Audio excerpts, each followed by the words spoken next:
कक्षा है 6, पाठ संख्या है 7, साथी हाथ बढ़ाना। उसका है गृह कार्य।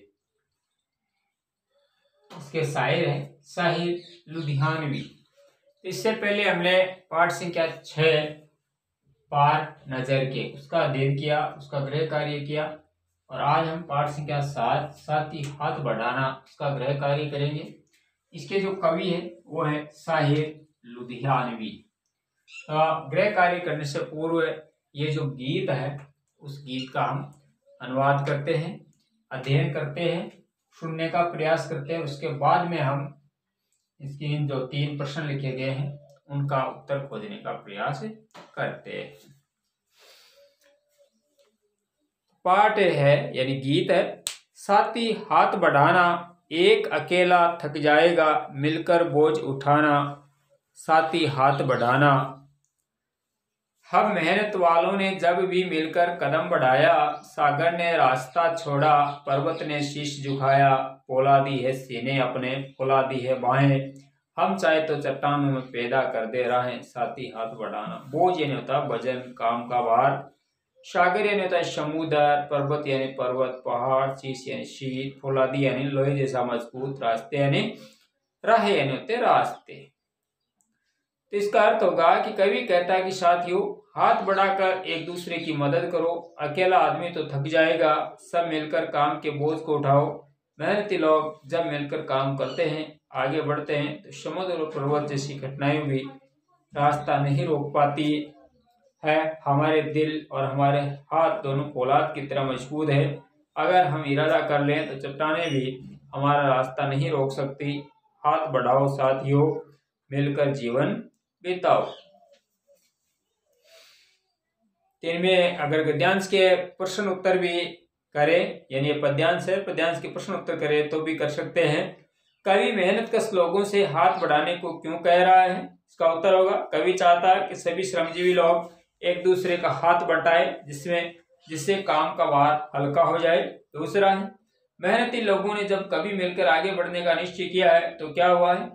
इसका उत्तर हो जाएगा मिलकर आगे बढ़ने पर समुद्र और पर्वतों ने मेहनती लोगों को रास्ता दे दिया है, अर्थात बड़ी से बड़ी बाधा भी इनका मार्ग नहीं रोक पाई है। उसके बाद में तीसरा है सीने और बाहों को फौलादी कहने का क्या आशय है? तो इसका उत्तर हो जाएगा इसका आशय यह है कि मेहनती लोगों के इरादों और उनकी भुजाओं में लोहे जैसी ताकत है, वे कभी निराश नहीं होते। चौथा हो जाएगा कि चट्टानों में राह पैदा करने का भाव स्पष्ट कीजिए। तो इसका उत्तर हो जाएगा परिश्रमी लोग चाहे तो पर्वतों की चट्टानों को तोड़कर आगे बढ़ने का मार्ग बना सकते हैं। चट्टानों जैसी कठोर बाधाएं भी उनका रास्ता नहीं रोक सकती है। आगे दूसरा पैरा है गीत का, मेहनत अपने लेख की रेखा, मेहनत से क्या डरना, कल गैरों की खातिर की आज अपनी खातिर करना। अपना दुख भी एक है साथी, अपना सुख भी एक, अपनी मंजिल सच की मंजिल, अपना रास्ता नेक, साथी हाथ बढ़ाना। तो लेख की रेखा होती है भाग्य में लिखा हुआ, गेर यानी होता है पराया, खातिर यानी के लिए, मंजिल यानी होता है लक्ष्य, उद्देश्य, नेक यानी अच्छा या सही।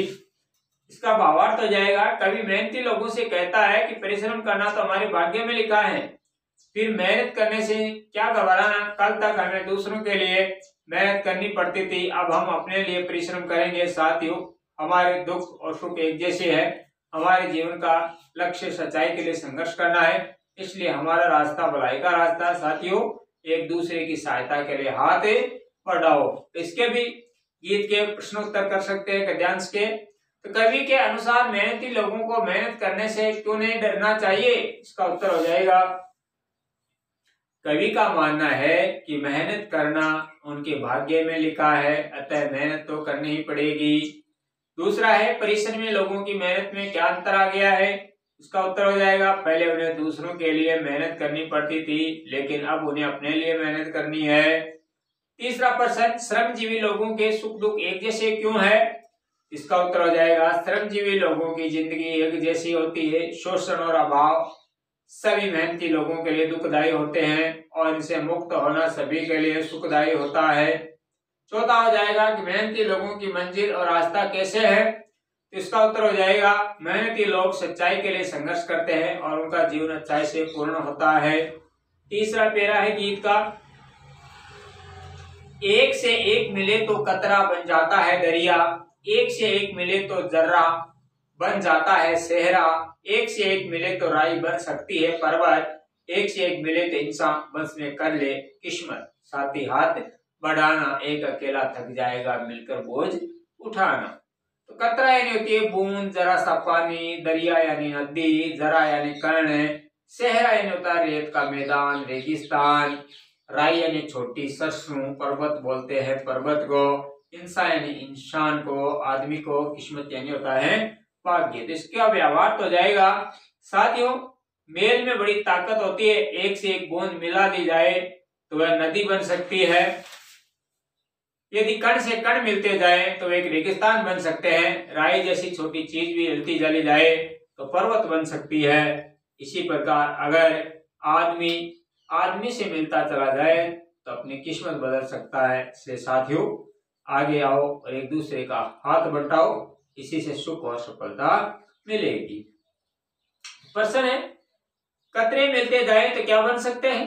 कतरे यानी जल की बूंदें मिलती जाए तो नदी बन सकती है। सेहरा कैसे बन सकता है? अगर जरा से जरा मिलता जाए तो वह सेहरा बन सकता है। राई पर्वत कैसे बन सकती है? राई से राई मिलती चली जाए तो वह पर्वत जैसी ऊंची बन सकती है। इंसान अपनी किस्मत को कैसे वश में कर सकता है? इसका उत्तर हो जाएगा, इंसान यदि एक से एक मिले चले अपने किस्मत को भी वश में कर सकते हैं। अब है के प्रश्न उत्तर। तो प्रश्न उत्तर जब हम हल करते हैं तो पहला प्रश्न पढ़ते हैं कि इस गीत की किन पंक्तियों को तुम अपने आसपास की जिंदगी में यानी जिंदगी से घटते हुए देखते हो। यानी ये जो गीत सुना हमने साहिब लुधियानवी का, कि इस गीत की किन पंक्तियों को, ये जो गीत की पंक्तियां हैं अपने आसपास कहां कहां घटित होती है। तो इसका उत्तर हो जाएगा कि इस गीत की पंक्तियां हैं हमारे आसपास घटती दिखाई देती है। एक अकेला थक जाएगा मिलकर बोझ उठाना, एक से एक मिले तो इंसान बस में कर ले किस्मत। आगे है दूसरा, सागर ने रास्ता छोड़ा पर्वत ने शीश झुकाया, शायर ने ऐसा क्यों कहा है? लिखो। सागर ने रास्ता छोड़ दिया है, पर्वत ने शीश झुकाया, शायर ने ऐसा क्यों कहा है?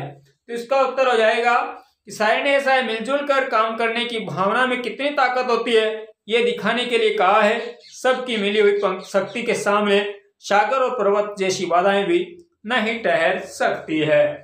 प्रश्न नंबर 3, गीत ने सीने और वहों को फौलादी क्यों कहा है? यानी ये जो गीत है, गीत में सीने और वहों को फौलादी क्यों कहा गया है? तो इसका उत्तर हो जाएगा, मेहनत से जीवन बिताने वालों के सीने यानी दिल और वहें दोनों एक बहुत मजबूत होते हैं। उनके दिल और भुजाएं कभी हार नहीं मानते हैं। अब पाठ गीत से आगे है, अपने आसपास तुम किसे साथी मानते हो और क्यों? इनसे मिलते जुलते कुछ और शब्द जो खोज कर बताइए। तो मैं अपने आसपास अपने मित्र शरद को साथी मानता हूं क्योंकि वह हर कठिनाई और समस्या में मेरा साथ देता है। मिलते जुलते शब्द हो सकते हैं मित्र, संगी, दोस्त, यार, सहयोगी, हमदर्द, सुहृद, सहायक, हितैषी, शुभाकांक्षी। प्रश्न नंबर 2, अपना दुख भी एक है साथी, अपना सुख भी एक। कक्षा, मोहल्ले और गांव शहर के किस किस तरह के साथियों के बीच तुम्हें इस वाक्य की सच्चाई महसूस होती है और कैसे? तो कक्षा और मोहल्ले के 2-3 ही ऐसे मेरे साथी हैं जो एक दूसरे के दुख में दुखी और सुख में सुखी होते हैं। एक मेरा सहपाठी शरद है, दूसरा मेरा पड़ोसी विकास। मैंने अनेकों बार इनको अपने सुख दुख में साझेदार पाया है।